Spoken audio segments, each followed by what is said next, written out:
Hello everyone. Welcome to HC Design, and my warmest invitation to episode 1 of the Math in Audi RS8 Spyder series. This series serves as a casual, laid-back guide for anyone to solve Cambridge International A-level math problems. Today, we will tackle logarithm and exponential functions, for which we shall understand and answer the following exam question. You may pause the video here to read this problem at your own pace. Now, sit back, unwind, and let's get started.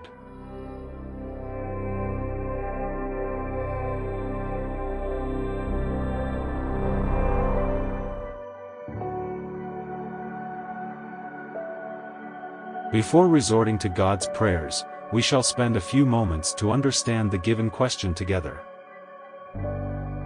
Let us recall the given question, whereby we are given this mess. We call this mess an equation. An equation consists of an equal sign that connects the left-hand side to the right-hand side. Evidently, we see a mix of numbers and a letter on each side of the equation. Such number-letter jumbles are called functions. Functions tell us about how something changes. That something could be anything.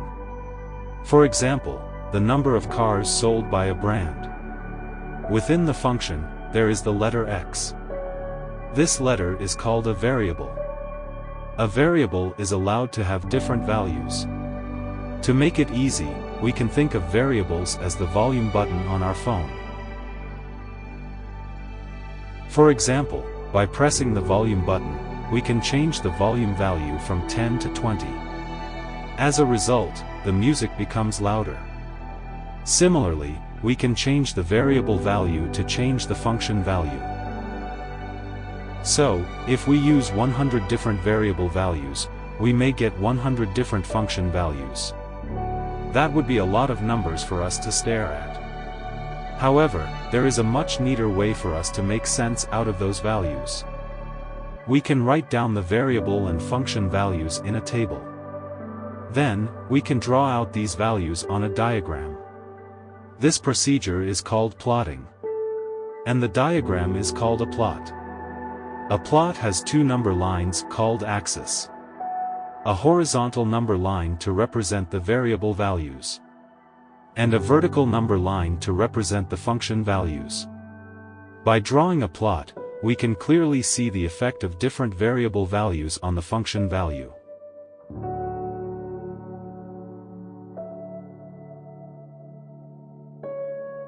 By plotting the functions in our given question, we get a plot like this.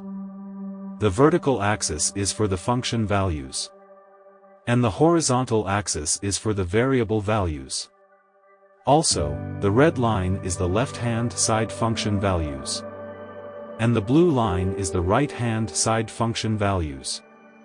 Interestingly, we see that the red and blue lines cross each other at this yellow point.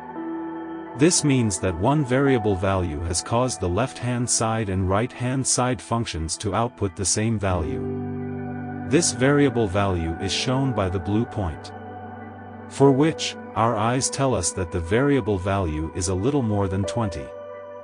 But that's not accurate enough. So, we shall use math to find out the exact value.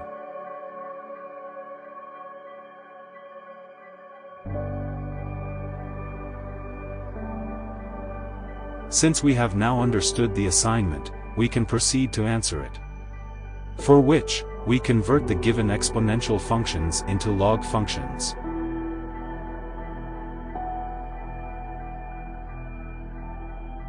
Next, we implement a log rule, where we bring down the exponents in the following manner. Note that the exponents are the terms in the red text box. Now, we shall expand this expression. We do so by using the principle shown in the following simple example. Firstly, we directly evaluate 3 times 2 plus 1. Doing so gives us the value of 9. Alternatively, we can expand the expression in the following manner. Evaluating this expanded form gives us 9 as well. hence proving that this approach is valid. On that note, we use this technique to expand our blue-colored expression. Next, we begin grouping all terms with the x variable. To do so, we move the term within the red text box to the left-hand side. Note that the sign of the term changes from positive to negative. To understand the logic behind this sign change, we shall take a look at this simple example,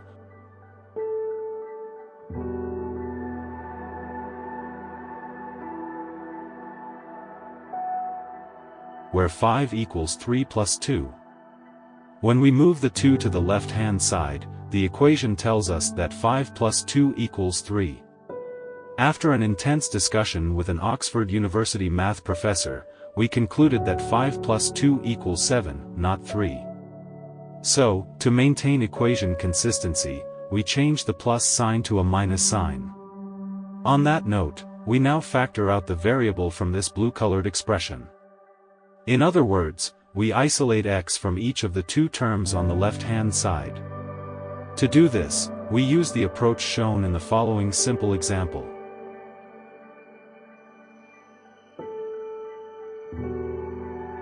By implementing this technique, we arrive at this new blue-colored equation.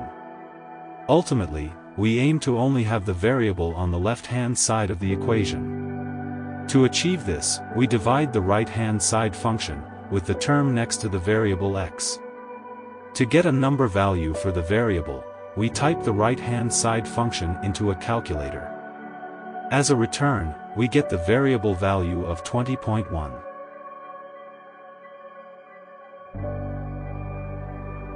Congratulations!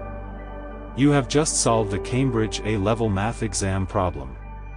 If you have any questions, feel free to comment them below. Hope you had learned something today, and I will see you in the next episode.